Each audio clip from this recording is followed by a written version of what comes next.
Fiona Lin বিশ্ববিদ্যালয়ের class শেষ করে ক্যান্টিনে বসেছে। উভয়েই খাবার নিচ্ছিল, কিন্তু ফিওনার মন আজ অন্যত্র। খাবারের স্বাদ বা পরিবেশ কোনো কিছুই যেন ওর ভাবনাকে স্পর্শ করতে পারছিল না। সে গভীরভাবে মগ্ন ছিল গতরাতের অভিজ্ঞতায়। অবশেষে লিনের নীরবতাকে ভেঙে দিয়ে ফিওনা এক নিঃশ্বাসে সব খুলে বলল। লিন চমকে উঠল, তার চোখে বিস্ময়ের ছায়া। তুমি বলছো লোকটা তার নাম বলেছে জ্যাসপার অরিজিন? এমন নাম তো কখনো শুনিনি। লিন একটু থেমে বলল, দেখতে কেমন ছিল? ফিওনা এক মুহূর্তের জন্য স্থির হলো, তারপর আস্তে করে বলল, বলেছি না শুধু তার চোখ দুটো দেখেছি। চোখের মধ্যে ছিল এক ধরনের অদ্ভুততা, অলিভ সবুজ, কিন্তু তার দৃষ্টিতে যেন এক মায়াবী নেশা, যা কোনো মানুষের চোখে দেখিনি আগে। চোখের সেই চাহনি যেন আমার আত্মার গভীরে প্রবেশ করে, এক অদ্ভুত শক্তি নিয়ে। লিন কিছুক্ষণ নীরবে ফিওনার মুখের দিকে তাকিয়ে থাকল। ওর মনে প্রশ্নের পাহাড়, কিন্তু কোনো শব্দ মুখে আসছিল না। তারপর ধীরে ধীরে লিন বলল, অদ্ভুত, এমন লোক কিভাবে হঠাৎ করে তোর সামনে এলো? ফিওনা হালকা নিঃশ্বাস ফেলে বলল, আমি জানি না, তবে সে যেন স্বাভাবিক নয়। ফিওনার কথা শোনার পর লিন গভীর চিন্তায় পড়ে গেল। কিছুক্ষণ নীরব থেকে ও মুখ তুলে বলল, বিষয়টা খুবই গভীর ভাবনার যোগ্য। পরের বার যদি আবারও দেখা হয়, তুই অবশ্যই তার সম্পূর্ণ মুখ দেখার চেষ্টা করবি, তার পরিচয় জানার চেষ্টাও করবি। যে মানুষ এমন অদ্ভুত রহস্যময় হয়ে তোর সামনে এলো, তার পেছনে নিশ্চয়ই কোনো রহস্য আছে।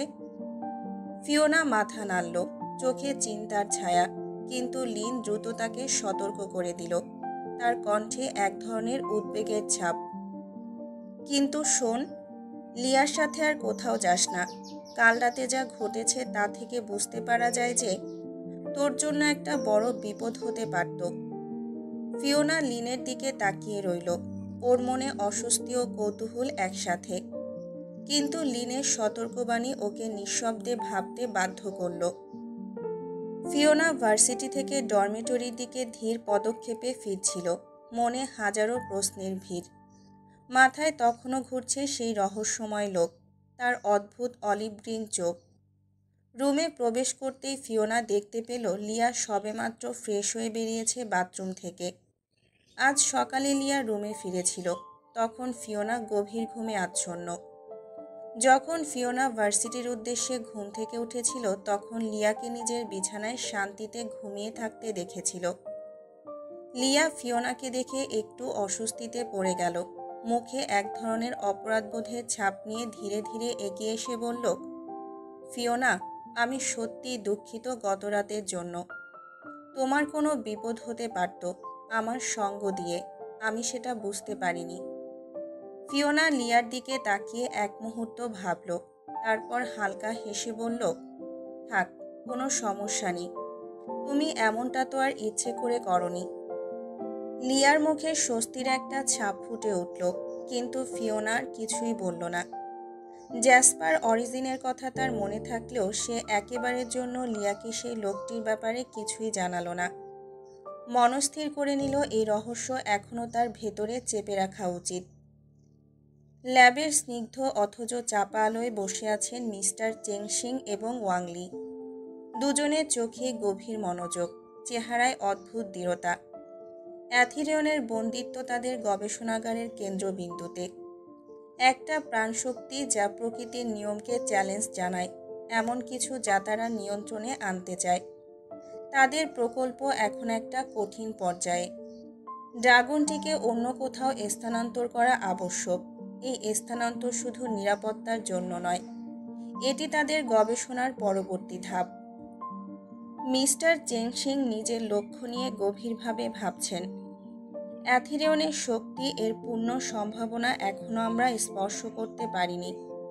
তবে একবার যদি আমরা এটি নিয়ন্ত্রণে আনতে পারি, মানুষকে আমরা অন্য উচ্চতায় নিয়ে যেতে পারব। মিস্টার চেংশিং ধীরে ধীরে বললেন, তার কণ্ঠে গোপন উত্তেজনা। ওয়াংলি একটু হেসে বলল, আর যদি তা হয় তবে বিশ্ব আমাদের হাতের মুঠোয় আসবে। সুপার হিউম্যান মস্তিষ্কে অপ্রতিরোধ্য শক্তি ধারণ করবে, এমন কিছু যা আগে কখনোই হয়নি, এবং তার শক্তি দিয়ে আমরা এমন সব আধুনিক যন্ত্র উদ্ভাবন করতে পারব যা বিশ্বের ধারণার বাহিরে। চেনশিং চিন্তিতভাবে মাথা নাড়লেন। তবে মনে রেখো, এটা শুধু ক্ষমতার প্রশ্ন নয়, এটা মানবতার উন্নতির প্রশ্ন। ওয়াংলির চোখে এক ধরনের অদ্ভুত আলো ফুটে উঠল, যেটা চেনশিং দেখতে পেলেন না। মানবতার উন্নতি অবশ্যই, কিন্তু ক্ষমতাও একটা গুরুত্বপূর্ণ ব্যাপার। আর আমরা একবার অ্যাথিরিয়নের শক্তিকে কাজে লাগাতে পারলে, শুধুমাত্র বিজ্ঞানী হিসেবে নয়, পৃথিবীর ইতিহাসে কিংবদন্তি হয়ে উঠব মিস্টার চেনশিং। চেনশিং সামান্য দ্বিধায় পড়লেন, কিন্তু ওয়াংলির প্রলোভন সংকুল কথাগুলো তাকে আবারও দিশা দিল। তাদের গবেষণার ফলাফল একসময়ে পৃথিবীর বিজ্ঞান ও প্রযুক্তির ইতিহাসে এক নতুন যুগের সূচনা করতে পারবে। এটা তার লক্ষ্য ছিল সব সময়। ঠিক আছে, তবে আমাদের দ্রুত কাজ করতে হবে। সময় আমাদের শত্রু হতে পারে, মিস্টার চেনশিং দৃঢ় কণ্ঠে বললেন। ওয়াংলি আরেকটু হাসল, তবে এবার তার চোখে ম্লান কৌতূহল। নিশ্চয়ই, তবে একবার আমরা সফল হলে সময় আমাদের হাতের মুঠোয় থাকবে। এভাবেই তাদের চূড়ান্ত লক্ষ্য ছিল সুপার হিউম্যান তৈরি করা, এমন এক সত্তা যার মস্তিষ্কে থাকবে ড্রাগনের শক্তি আর ক্ষমতা, যার মাধ্যমে সৃষ্টি করবে এক অপ্রতিরোধ্য ভবিষ্যৎ। তবে তাদের উদ্দেশ্যের গভীরে লুকিয়েছিল আরও অন্ধকার কিছু।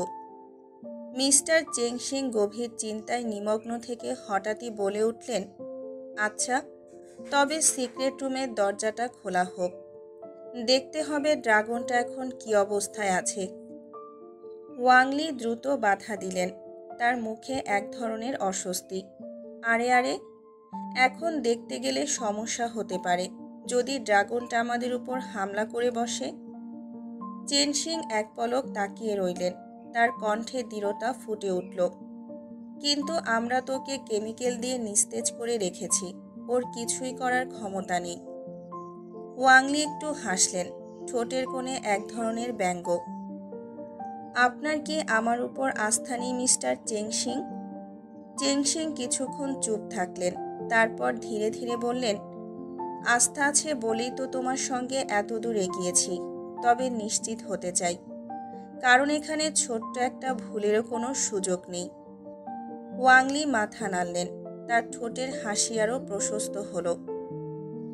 অন্ধকারের গভীরে নির্জন গুহার ল্যাবটিতে হালকা আলো জ্বলছে, যেখানে জ্যাসপার তার বাবা, যাকে জ্যাসপার ড্রাকুনিস বলে সম্বোধন করে, ড্রাকুনিসের সঙ্গে ভিডিও কলে কথা বলছে। তার চোখে কঠিন সংকল্পের ছায়া, কণ্ঠে দৃঢ়তা। ড্রাকুনিস, জ্যাসপার গম্ভীর কণ্ঠে বলে ওঠে, আমি এথিরিয়নের কাছে পৌঁছানোর একেবারে দ্বার প্রান্তে। আমি হিউম্যানদের মতো কিছু কৌশল অবলম্বন করছি। ধোঁকাবাজি, ছলনা। ওই ব্লাডি ফুলিশ হিউম্যানদের সঙ্গে ওদের মতো করেই খেলতে হয়। স্ক্রিনের অন্য প্রান্তে ড্রাকুনিসের মুখে উদ্বেগের ছাপ পড়ে, তার কণ্ঠ ভারী হয়ে ওঠে। মাই সান, যাই করো সাবধানে করো। তোমার কোনো ক্ষতি হলে ভেনাসের উপর এক চরম বিপর্যয় নেমে আসবে। তুমি শুধু আমাদের আশা নও, তুমি এই সাম্রাজ্যের প্রিন্স। জ্যাসপার চুপচাপ শোনে, মাথা নিচু করে।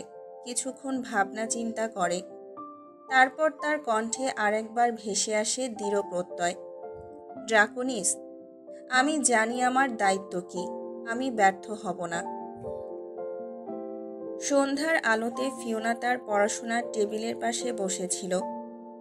বইয়ের পাতায় তার দৃষ্টি নিবদ্ধ, কিন্তু মনে মনে কিছুটা ক্লান্তি অনুভব করছিল। ঠিক তখনই লিয়া হঠাৎ তার সামনে এসে দাঁড়ালো। ফিওনা। লিয়ার গলার স্বর মিষ্টি। কি করছো ফিওনা?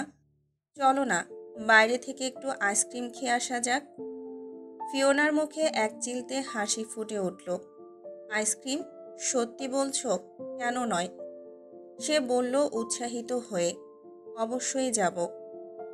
লিয়া হাসতে হাসতে বলল, তাহলে চলো, দ্রুত তৈরি হয়ে নেওয়া যাক। ফিওনা ফোন তুলল এবং লিনকে কল করল। হ্যালো লিন, আমি আর লিয়া একসঙ্গে একটু বের হয়ে আইসক্রিম খেতে যাব। তুই কি আসবি? লিনের গলা টেলিফোনে ভেসে এলো। কেন নয়, অবশ্যই, আমি আসছি। নভেম্বরের হিমেল সন্ধ্যা। বেইজিং শহরের রাস্তা তখন অল্প আলোতে ঝলমল করছে। হালকা ঠান্ডায় শহরের রূপ যেন আরও স্নিগ্ধ হয়ে উঠেছে। ফিওনা লিয়া ডরমেটরির দরজা দিয়ে বেরিয়ে এলো। দুজনই ফানেল স্কার্টে জড়ানো। ফিওনার পরনে সাদা টপস আর লিয়ার কালো। লম্বা স্কার্টগুলো বাতাসে মৃদু দুলছিল, যেন সেই মুহূর্তে শীতলতার সাথে লেপ্টে থাকা কোনো সুর। ভার্সিটির গেটের কাছে অপেক্ষায় বসে আছে লিন। তার গাড়ির হেডলাইটগুলো গেটের সামনের প্রাঙ্গণকে আলোকিত করছে। ফিওনা লিয়া গাড়ির দিকে এগিয়ে যেতে যেতে লিন জানালার কাঁচ নামিয়ে বলল, অবশেষে তৈরি হলে। ঠান্ডা পড়েছে। শীতের রাতের প্রথম আইসক্রিম খেতে যাচ্ছি। ফিওনা মৃদু হেসে উত্তর দিল, শীত যতই পড়ুক, আইসক্রিমের স্বাদে তো ভাটা পড়বে না। তিনজন মিলে গাড়িতে উঠল। লিয়ার ফিওনা পেছনের সিটে আর লিন স্টিয়ারিং ধরল সামনের দিকে। গাড়ি শুরুর শব্দের সাথে সাথে যেন রাতের জড়তাও কেটে গেল। বেইজিং শহরের আলো আর ঠান্ডা বাতাসের মাঝ দিয়ে গাড়িটি এগিয়ে চলল। কিছুক্ষণ পর গাড়ি এসে থামল ওনান মার্কেটের সামনে। চারদিকে রাস্তার ছোট ছোট ভেন্ডরদের ভিড়। আইসক্রিম থেকে শুরু করে নুডলস জিনিসপত্র বিক্রি চলছে, যেন উৎসবের আমেজ। ফিওনা লিয়া গাড়ি থেকে নেমেই মুগ্ধ চোখে চারদিকে তাকালো। এখানকার খাবারের গন্ধ আমাকে পাগল করে দিচ্ছে। লিয়া হেসে বলে উঠল, ঠিক বলেছ। লিন যোগ করে, আমার তো মনে হচ্ছে আমরা প্রথমে আইসক্রিম না খেয়ে এইবার কিছু গরম গরম নুডলস খেয়ে নেই।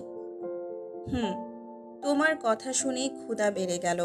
ফিওনা চোখ ছোট করে মুচকি হেসে জবাব দিল, তবে প্রথমে কিন্তু আইসক্রিম। তিনজনই একসাথে বাজারের আলো আর ঠান্ডা বাতাসের মাঝে হাঁটতে শুরু করলো। ওদের তিনজনের হাতে তখন রঙিন কাপে ভরা একই ফ্লেভারের আইসক্রিম, মিল্ক চকলেট। শীতল সন্ধ্যার মধ্যেও আইসক্রিমের মিষ্টি স্বাদ যেন তাদের আনন্দ দ্বিগুণ করে দিচ্ছিল। ফিওনা একবার চামচে তুলে নিয়ে ছোট্ট কামড় দেয়। ঠান্ডা আইসক্রিমের গন্ধ আর স্বাদ জিভে মিশে যায়।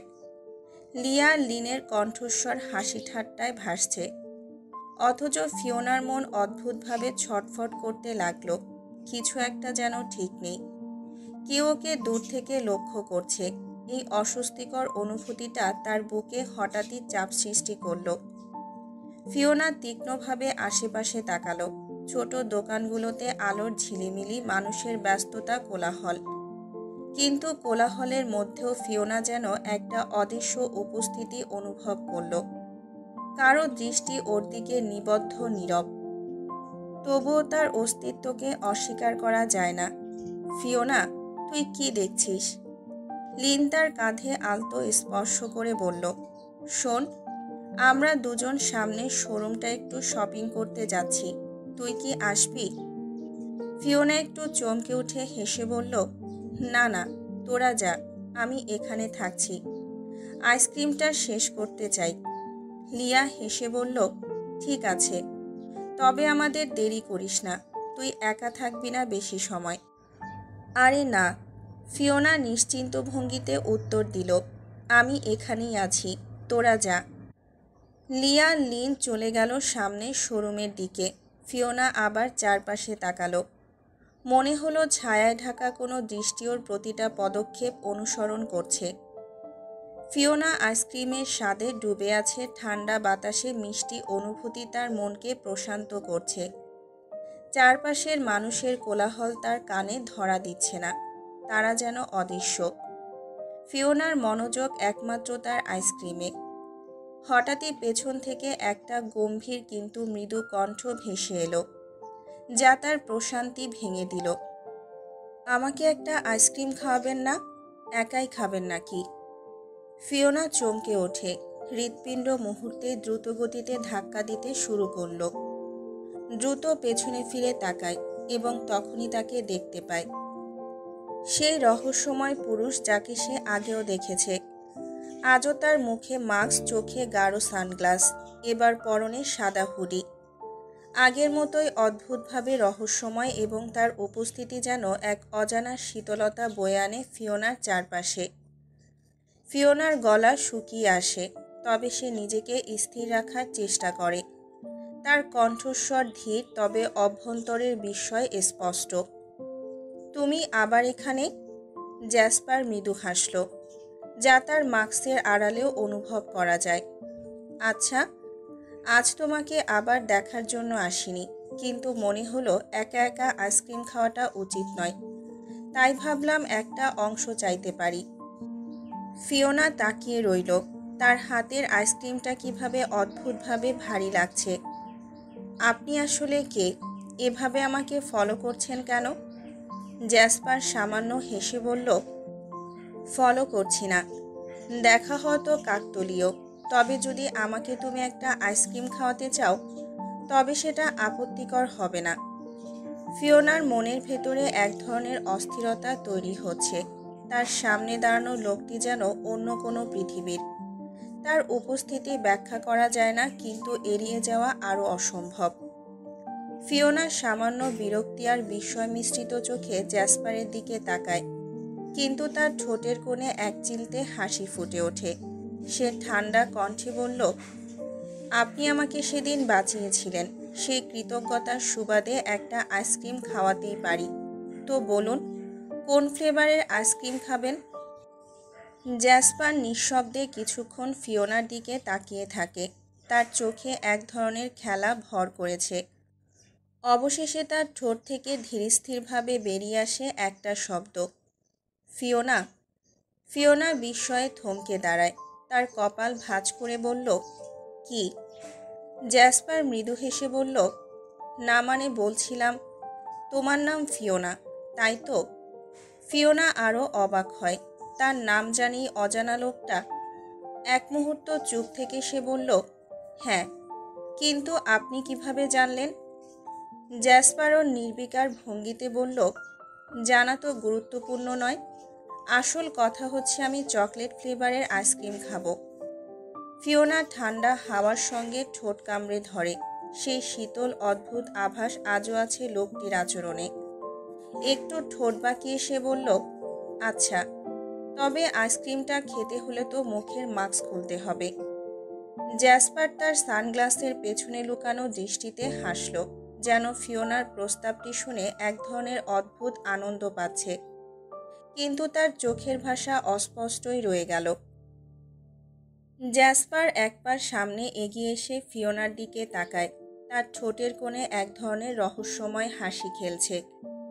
হাওয়ার ঠান্ডা স্পর্শে ফিওনার ত্বক শিহরিত হয়, কিন্তু তার দৃষ্টি জ্যাসপারের মাস্কের দিকে স্থির হয়ে থাকে।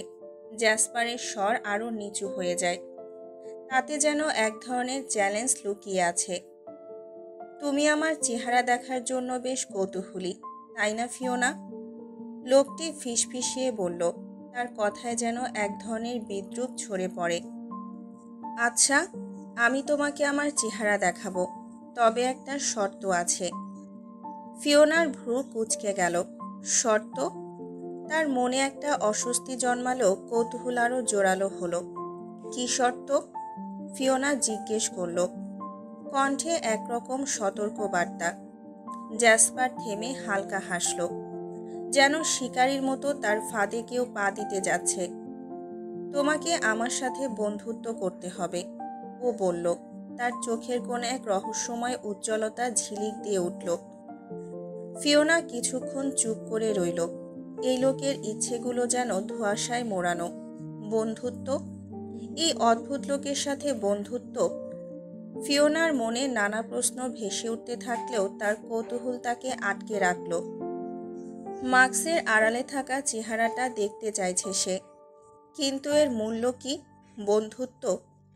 ফিওনা অবশেষে ধীরস্বরে জিজ্ঞাসা করল, শুধু এই? লোকটি মৃদু হাসল, যেন তার প্রস্তাবের সরলতা স্বাভাবিক কিছু। শুধু এই? জ্যাসপার হঠাৎ করে ফিওনার কাঁধের পাশ দিয়ে দূর থেকে লিয়াকে আসতে দেখল। চোখে একটা সতর্কতার ঝিলিক ফুটে উঠল। যেন সময় দ্রুতই ফুরিয়ে আসছে। সে এবার ফিওনার দিকে তাকিয়ে তাড়াহুড়ো করে বলল, আচ্ছা, তবে আগামীকাল সন্ধ্যায় তুমি আমার সাথে দেখা করো বেহাই লেকের পাড়ে। তার কণ্ঠে এমন কিছু ছিল যা ফিওনাকে বাধ্য করল মুহূর্তের জন্য স্তব্ধ হয়ে যেতে। কিছু বলার আগেই লোকটা দ্রুতগতিতে পিছিয়ে গেল। তার হুডি বাতাসে হালকা দোল খেল এবং চোখের পলকে সে স্রেফ মিলিয়ে গেল জনতার ভিড়ে। ফিওনা কিছুটা হতবম্ব হয়ে তার চলে যাওয়া পথের দিকে তাকিয়ে রইল। জ্যাসপারের কথাগুলো তার মনের মধ্যে প্রতিধ্বনি তুলছে। বেহাই লেক, কাল সন্ধ্যা। আজকের বিকেলটা যেন এক অন্যরকমের সৌন্দর্যে মোড়ানো। এক বিষণ্ণ নীরবতা ঘিরে রেখেছে পুরো পরিবেশ। লিন রুমেনি প্রাইভেট পড়ার উদ্দেশ্যে বেরিয়ে গেছে, তাই ফিওনা আপাতত একা। কয়েক মুহূর্ত আগে গ্র্যান্ডপা ফোন করেছিল, বলল বিশেষ এক দায়িত্বে কয়েকদিনের জন্য লন্ডনে যেতে হবে। কিন্তু তার কথা শেষ হতেই ফিওনার মনে গভীরভাবে গেঁথে থাকা মিস ঝাংয়ের স্মৃতি অম্লান হয়ে জাগ্রত হলো। গ্র্যান্ডপার অনুপস্থিতির সুযোগ নিয়ে বাড়িতে গিয়ে দেখা করার ইচ্ছা তীব্রতর হচ্ছে তার। কিন্তু হঠাৎ করেই মনে পড়ে যায় সন্ধ্যার সেই রহস্যময় পুরুষটির সাথে সাক্ষাতের প্রতিশ্রুতি। এক অজানা আকর্ষণ টানছে যেন। মন বলছে যাও, কিন্তু মস্তিষ্ক শানিত যুক্তিতে পাল্টা যুক্তি তুলে ধরছে না যাওয়াটাই উচিত। এই দ্বিধাদ্বন্দ্বে ফিওনা যেন হারিয়ে গেছে। একা একা সেই অদ্ভুত রহস্যাবৃত পুরুষের সাথে দেখা করতে যাওয়া কি বুদ্ধিমানের কাজ হবে? অথচ লোকটি তো একবার তাকে বিপদ থেকে উদ্ধার করেছে। তবুও তার মধ্যে এমন কি আছে যে তাকে এত অজানা পথে নিয়ে যেতে চাইছে? কেনই বা তার সাথে বন্ধুত্ব করতে চায় সে? ফিওনা এসব আকাশ পাতাল ভাবনার জালে আচ্ছন্ন হয়ে পড়ে, যেন চিন্তার গভীরে ডুবে যাচ্ছে। তার শিথিল বসন্তের শাড়ি ছড়িয়ে আছে বিছানায়, আর সে নিজেই কিয়ৎক্ষণের জন্য সেই চিন্তার সমুদ্রে নিমজ্জিত। ফিওনা চিন্তায় আচ্ছন্ন হয়ে নিজের বিছানায় বসে থাকে। তার চীনা শীতকালীন পোশাক, একটা লম্বা প্যাডের চিপাও তার পাশে ছড়িয়ে রয়েছে। তার চোখের দৃষ্টি জানালার দিকে, কিন্তু তার মন উঠছে প্রশ্নের অজানা গহ্বরে। সত্যিই কি আজ সে রহস্যময় পুরুষের সাথে দেখা করবে? ফিওনা যখন প্রস্তুতি নিতে শুরু করে, সন্ধ্যার ছায়া ধীরে ধীরে নেমে আসছে বেইজিং শহরের আকাশে। লিন এখনও রুমে ফেরেনি, আর ফিওনার মনে হচ্ছে সেই রহস্যময় পুরুষ হয়তো ইতিমধ্যে লেকের ধারে এসে উপস্থিত হয়েছে। কিন্তু ফিওনা এখনও সিদ্ধান্ত নিতে পারছে না ঠিক কী পরিধান করবে আজকের এই অপ্রত্যাশিত সাক্ষাতে। আলমারির দরজা খুলে একে একে পোশাকগুলোর দিকে তাকায়, যেন কোনো গভীর অনুসন্ধান চালাচ্ছে। শেষমেশ আর দেরি না করে বেছে নেয় এক বড় সাইজের ব্ল্যাক স্কার্ট, হাঁটু পর্যন্ত দীর্ঘ। সাথে পরিধান করে খয়েরি রঙের একটা টপস, যা তার মসৃণ ত্বকের সাথে অদ্ভুত এক মিল গড়ে তুলেছে। চুলগুলোকে সে পনিটেলের মতো করে শক্ত করে বেঁধে ফেলেছে, যাতে হালকা বাতাসে চুলের কোনো এক খোপাও যেন বিচলিত না হয়। মেকআপে রয়েছে যত্নের ছাপ, হালকা হলেও নিখুঁত। কিন্তু আজকের দিনটিতে ফিওনার ঠোঁট গাঢ় খয়েরি রঙে মসৃণভাবে আঁকা, যেন তার অভ্যন্তরে এক অদম্য শক্তি ও আবেগের প্রতীক। চোখে হালকা আইলাইনারের প্রলেপ তীক্ষ্ণ কিন্তু শোভন। তার ব্যাগটি হাতে নিয়ে ফিওনা শেষমেশ বেরিয়ে পড়ে। প্রতিটা পদক্ষেপে যেন গভীর চিন্তা আর অদ্ভুত উত্তেজনার প্রতিফলন। ফিওনা ইতিমধ্যে বাসে উঠে বসেছে। বেহাই লেকের উদ্দেশ্যে তার যাত্রা শুরু হয়েছে। জানালার বাইরে তাকিয়ে সে আকাশপানে চিন্তার জাল বুনছে, যেন মনের আকাশে কুসুম কল্পনা উড়ে বেড়াচ্ছে। কিরকম হবে সেই পুরুষ যে তার চেহারার সুরক্ষায় এতটা সচেতন? জীবনে এভাবে প্রথম কোনো পুরুষ তার সামনে এসে দাঁড়িয়েছে, রহস্যের মোড়কে আচ্ছন্ন। বাস চলতে থাকে, আর ফিওনার চিন্তারা আরও গভীরে প্রবাহিত হয়। তার হৃদয়ের কোণে বাসা বাঁধছে এক ধরনের অজানা অনুভূতি।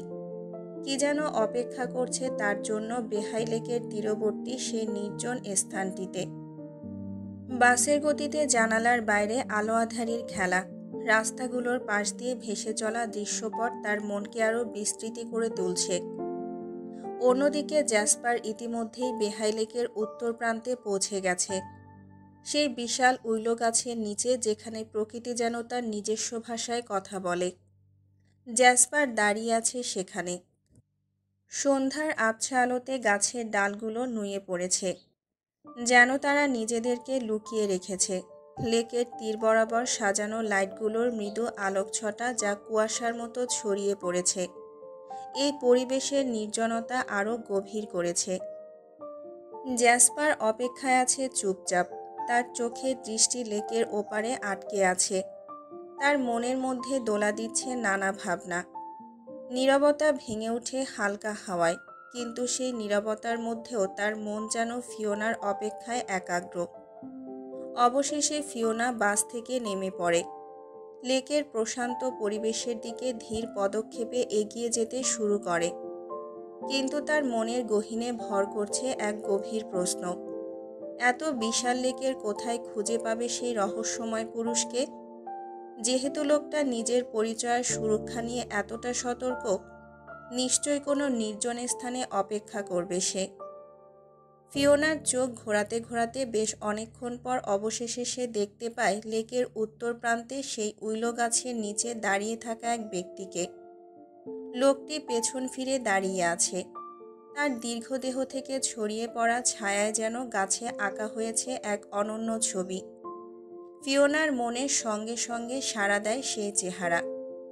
এটিই জ্যাসপার, তার দীর্ঘকার দেহ 6 ফুট 2 ইঞ্চি উচ্চতা, আর সেই বিশাল ওভারকোটের আকৃতি সব কিছু মিলিয়ে নিশ্চিত করে দেয় লোকটি জ্যাসপার ছাড়া আর কেউ নয়।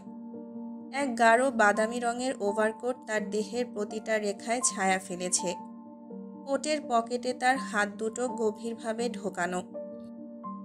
জ্যাসপার দাঁড়িয়ে আছে নিস্তব্ধভাবে, তার দৃষ্টি সরাসরি লেকের শান্ত জলের উপরে নিবদ্ধ। বাতাসের শীতল স্রোতে সে কোটের কাঁধে আলতোভাবে আঘাত হানে, কিন্তু সে নড়ে না। তার দাঁড়ানোর ভঙ্গি আর চারপাশের প্রকৃতির নিস্তব্ধতা যেন এক মগ্ন একাগ্রতার প্রতীক হয়ে দাঁড়িয়েছে। ফিওনা ধীরে ধীরে উইলো গাছের দিকে এগিয়ে যায়, যেন বাতাসের সাথে মিশে একেবারে নীরব হয়ে গেছে। প্রতিটা পদক্ষেপে পাতা ও গাছের শাখার মাঝে একটা অদৃশ্য সুর তৈরি হয়, কিন্তু সে সুরটি দ্রুত হারিয়ে যায়। হঠাৎ যেন এক অন্তর্যামী সংকেত পেয়েছে। জ্যাসপার দ্রুত ঘুরে দাঁড়ায়, তার মুখে এখনও সেই পরিচিত সানগ্লাস আর মাস্ক, যেন তার আসল পরিচয় পুরোপুরি আড়াল করতে চায়। ফিওনার মনোযোগ আকর্ষণ করে তার সেই রহস্যময় ভঙ্গি। কেন সে এতটা সচেতনভাবে নিজের চেহারা গোপন করছে? কি এমন কুৎসিত বা অস্বস্তিকর তার চেহারায় যা প্রকাশ্যে আসা থেকে সে এতটাই ভয় পায়? ফিওনার মনে এক প্রশ্ন উকি দেয়, যেন তার ভাবনা একজন শিল্পীর তুলির আঁচড়ে ফুটে উঠেছে। প্রত্যেক মানুষের ভেতর একটা সৃষ্টিশীল মুখ লুকিয়ে থাকে, কিন্তু কেন এই বিশেষ পুরুষটি নিজেকে এতটা দূরে রাখতে চায়? এটি যেন একটা সংকটের সূচনা, একটা দ্বন্দ্ব। লোকটা কেমন?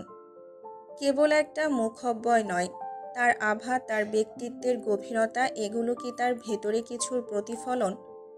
এসব ভেবে ফিওনার হৃদয়ে কৌতূহলের দোলা ওঠে।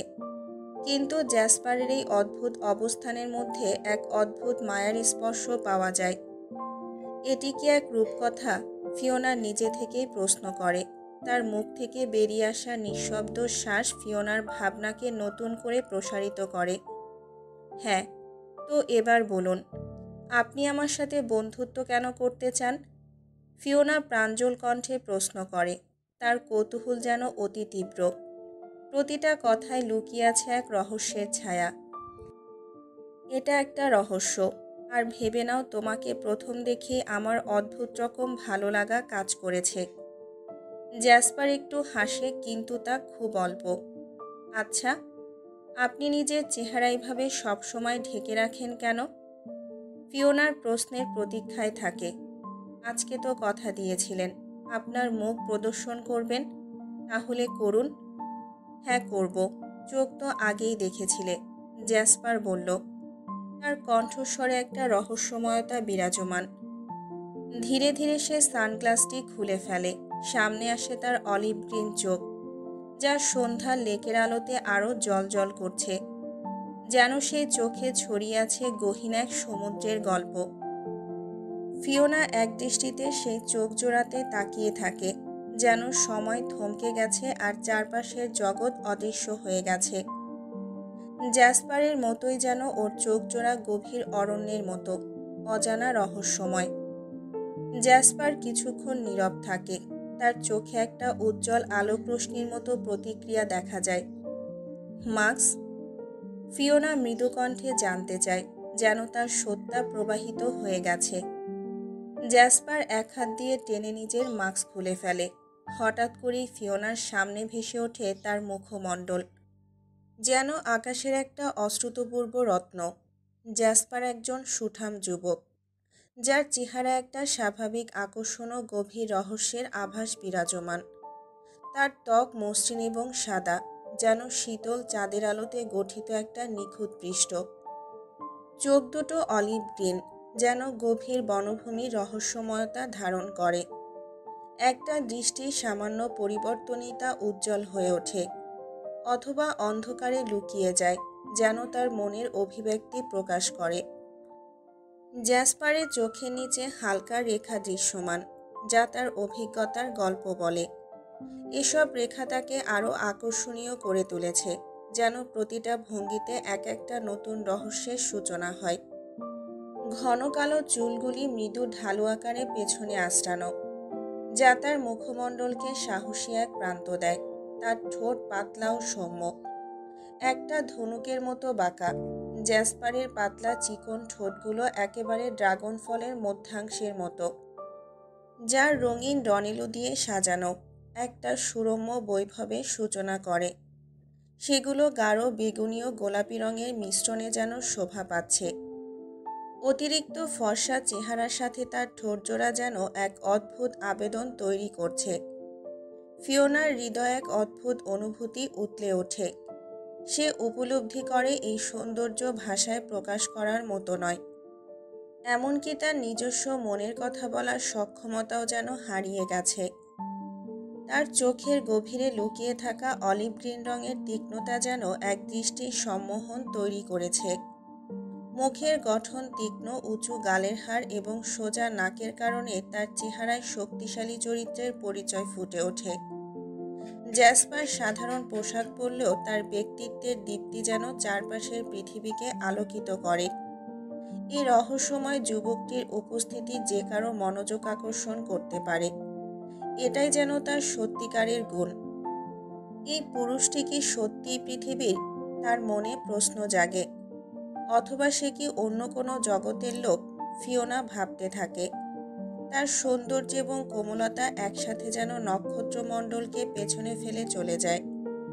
জ্যাসপারের মুখে যে আত্মবিশ্বাসের ছাপ, তা যেন অন্য কোনো জীবের গুণ। তার চেহারার গঠন, প্রতিটা বৈশিষ্ট্য এমন নিখুঁত, যেন প্রকৃতি নিজ হাতে তাকে নির্মাণ করেছে। সমস্ত বিশুদ্ধতা এবং বৈপরীত্যকে একত্রিত করে তৈরি হয়েছে অপার্থিব দৃষ্টি, যা শুধুমাত্র রূপকথার রাজপুত্রদের জন্যই সংরক্ষিত ছিল। ফিওনা যেন এক ভিন্ন জগতের মায়াবী আবেশে হারিয়ে গেছে, যেখানে সৌন্দর্য তার চেতনা গ্রাস করে নিয়েছে। জ্যাসপারের অলিভ গ্রিন চোখের জাদুকরী আলো সে বিমোহিত। বারবার ঢোক গিলতে গিলতে তার গলা শুকিয়ে যাচ্ছে, যেন প্রতিটা নিঃশ্বাসের সঙ্গে অস্থিরতা বাড়ছে। হাত পা কাঁপতে শুরু করেছে ফিওনার, যেন তার দেহের প্রতিটা অঙ্গ আবরণে রোমাঞ্চের শিহরণ বয়ে যাচ্ছে। এই অদ্ভুত পরিস্থিতির প্রতি নজর রেখে জ্যাসপার দ্রুততার সাথে নিজের মুখের মাস্ক এবং চোখের চশমা পুনরায় পরিধান করে, যেন তার চেহারার সৌন্দর্য নিয়ে আলোচনার তীব্রতা কিছুটা কমাতে পারে। ফিওনার এই অদ্ভুত পরিবর্তনে মনে হয় যেন মায়াজাদুর দুনিয়া থেকে টেনে তাকে বাস্তবে ফিরিয়ে নিয়ে এসেছে। জ্যাসপারের অদৃশ্য অথচ দৃঢ় উপস্থিতি তাকে ফিরিয়ে আনে সত্যের মাটিতে। সামান্য চুটকি বাজিয়ে সে ফিওনার হুঁশ ফেরাতে চেষ্টা করে, যেন অতীতের স্বপ্নের পৃথিবী থেকে তাকে সজাগ করে তুলতে চায়।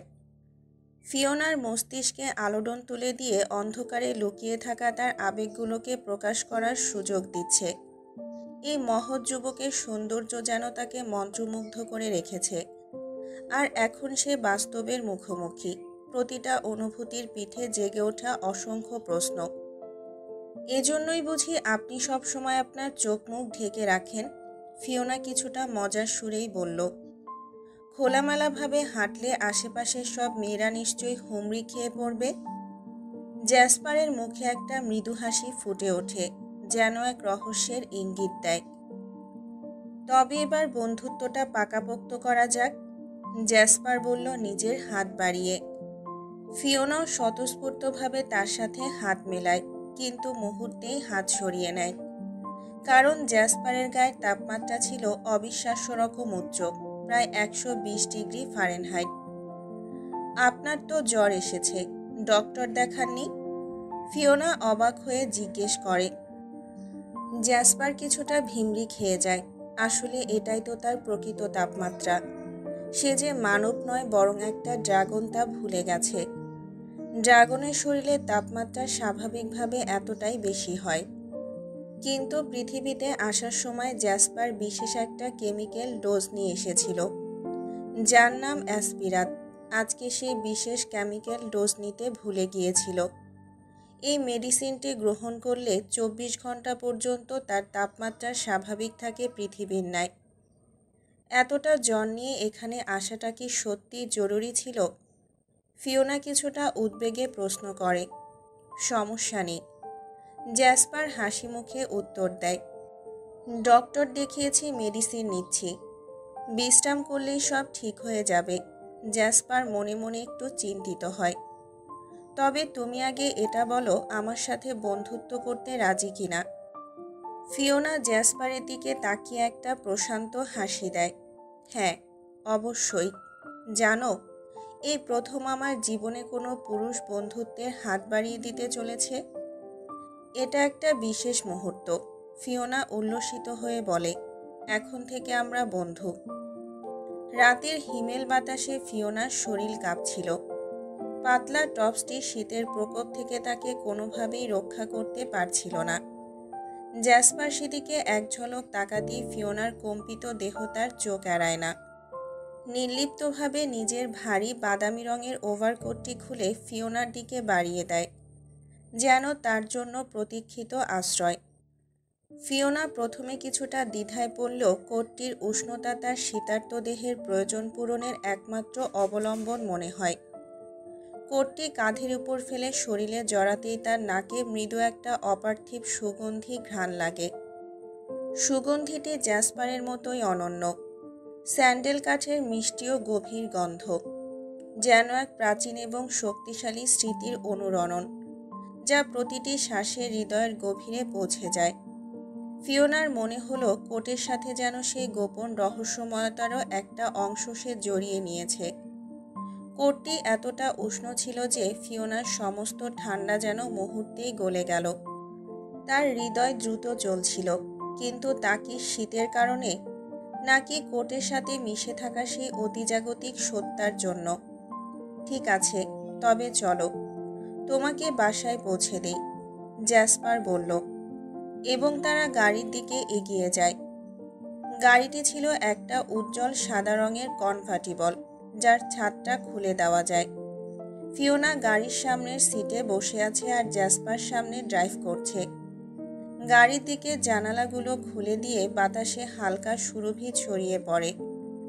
ড্রাইভিংয়ের সময় ফিওনা বারবার জ্যাসপারের দিকে তাকাচ্ছে, যেন এই প্রথমবারের মতো একজন বন্ধু পেয়ে সে অত্যন্ত আনন্দিত। যদিও জ্যাসপার তার দিকে না তাকিয়েও তা বুঝতে পারে, কিন্তু সে কিছুই বলে না। এ যেন এক অদ্ভুত মূর্তির নীরবতা, যার মধ্যে দুজনের হৃদয়ের আবেগ বহন করছে।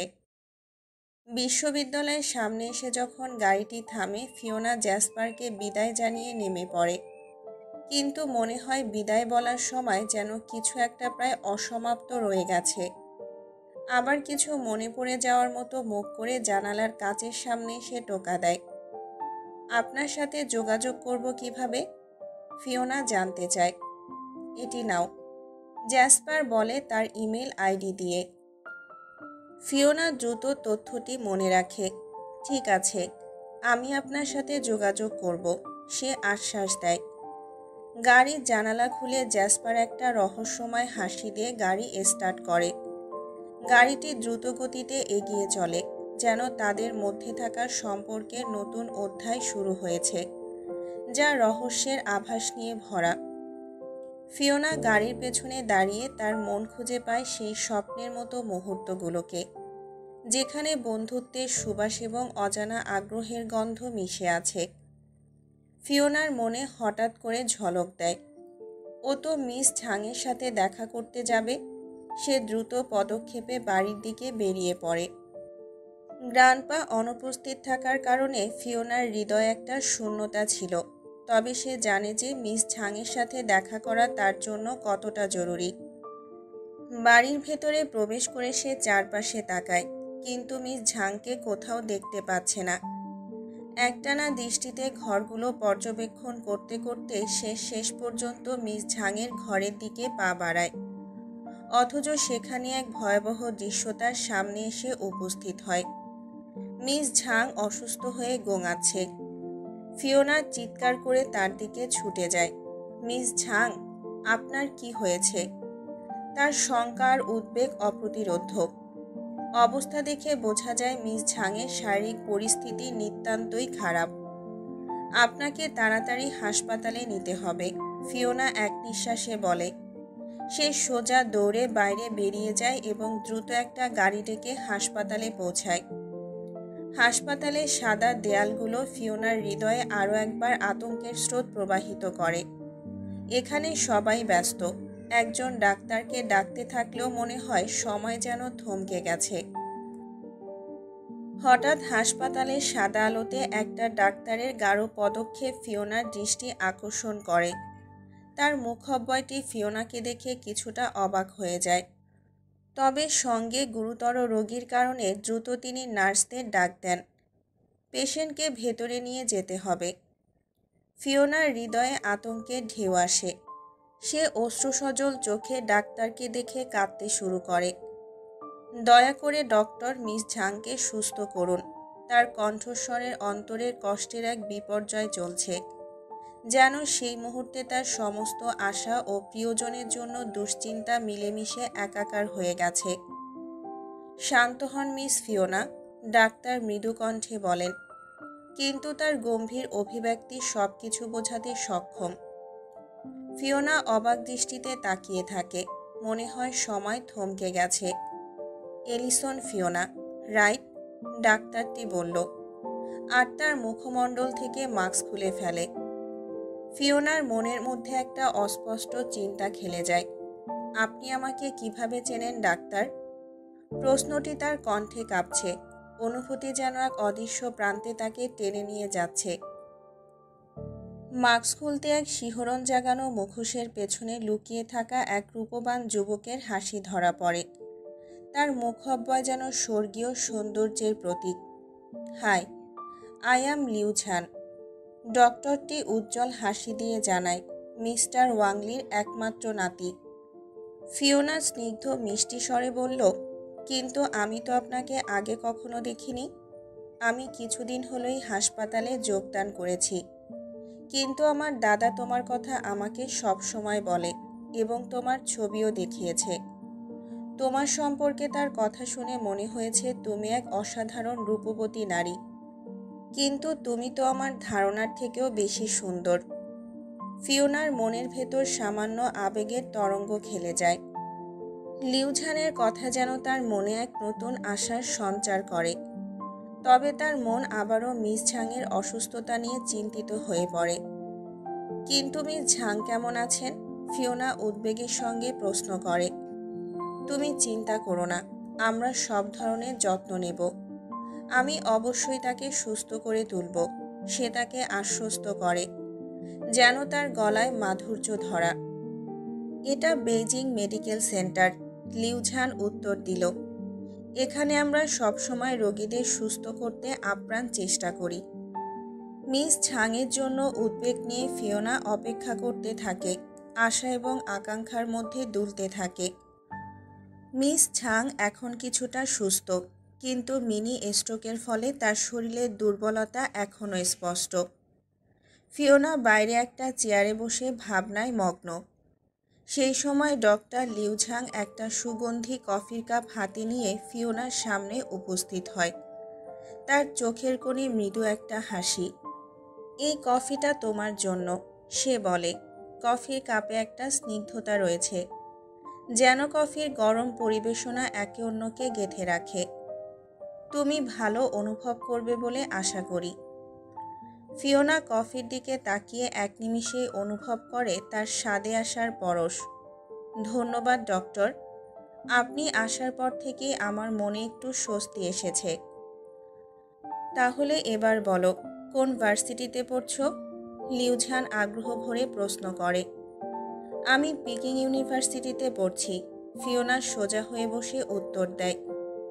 এটি আমার জীবনের একটা নতুন অধ্যায়। পিকিং ইউনিভার্সিটি, সেখানকার পরিবেশ কেমন? লিউঝান চায় যেন তার প্রশ্নগুলোর মাধ্যমে একটা নতুন সম্পর্কের সূচনা হোক। অসাধারণ। সেখানে পড়াশোনার পাশাপাশি সংস্কৃতির বিভিন্ন দিক আবিষ্কার করার সুযোগও রয়েছে।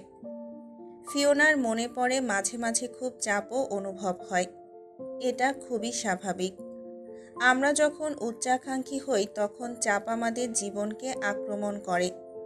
তোমার মনোবল কিন্তু অবশ্যই দৃঢ় থাকতে হবে।